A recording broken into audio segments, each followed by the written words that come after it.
Besaran gaji Deddy Corbuzier dari Letkol tituler berlaku hukum militer. Deddy Corbuzier baru saja menerima pangkat militer Letnan Kolonel atau Letkol tituler TNI Angkatan Darat.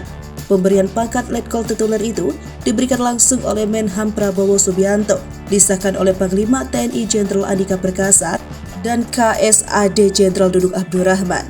Kepala Pusat Penerangan TNI Laksamana Muda TNI Kisdianto menjelaskan, pangkat tituler dapat diartikan sebagai gelar atau pangkat yang diberikan kepada seseorang yang membutuhkan untuk keperluan-keperluan yang sifatnya sementara. Dalam Peraturan Pemerintah Nomor 39 Tahun 2010 tentang Administrasi Prajurit TNI dijelaskan, pangkat tituler merupakan salah satu pangkat TNI khusus selain pangkat lokal. Kepada warga negara yang dianugerahi pangkat tituler berlaku hukum militer dan dalam kewenangan peradilan militer.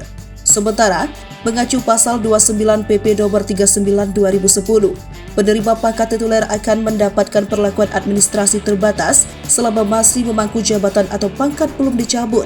Administrasi terbatas berarti selama memangku jabatan keprajuritan akan diberikan rawatan kedinasan secara terbatas berupa penghasilan prajurit, berupa penghasilan tunjangan tituler sebesar 15% dari gaji pokok prajurit bagi yang berasal dari pegawai negeri sipil yang sesuai pangkat yang dipangkunya, tidak termasuk tunjangan keluarga.